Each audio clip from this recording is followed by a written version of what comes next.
President Trump announced that a possible deal between Nippon Steel and U.S. Steel had been reached. It's where we begin this evening. Thank you for joining us. I'm Jamie Baker. And I'm Dylan Cleland. The president is scheduled to be in Pittsburgh this Friday to unveil the details of the agreement. News 9's Bill Steinbach joins us live from Weirton tonight with more details. Bill, good evening. Thank you, Dylan and Jamie. And yes, President Trump is anticipated to be in Pittsburgh on Friday to talk about a possible acquisition of U.S. Steel in a partnership with Nippon Steel. And what that could look like for the Ohio Valley, well, we spoke with some state representatives as well as union leaders to talk about some of the details of what that could mean for manufacturing in the Ohio Valley.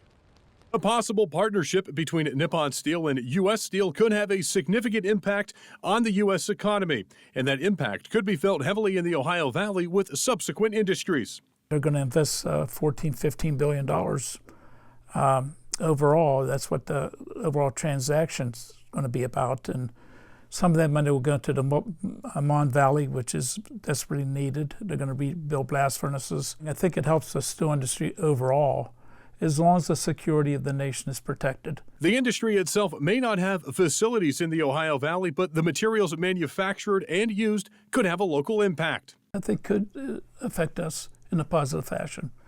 You're going to need tin in this country. Right now, you only have really one producer, tin, and U.S. Steel's making a little bit of tin. So you got one in part of another company producing them.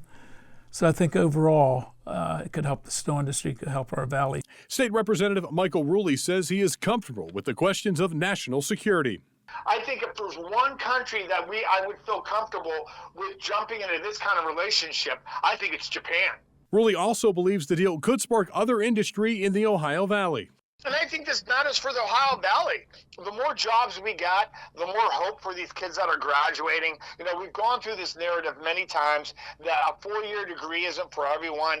You know, going $200,000 in debt isn't anyone. That's why you see the trades exploding right now. The welders, you know, the laborers, the electricians, the carpenters. And now we're going to be able to even branch out and add still working to that. And News 9 will be present when President Trump visits Pittsburgh on Friday.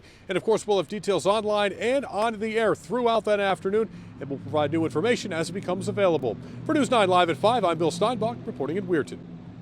Hi, I'm Jamie Baker. Thanks for watching. Here's another video for you to watch, and please be sure to subscribe to our channel.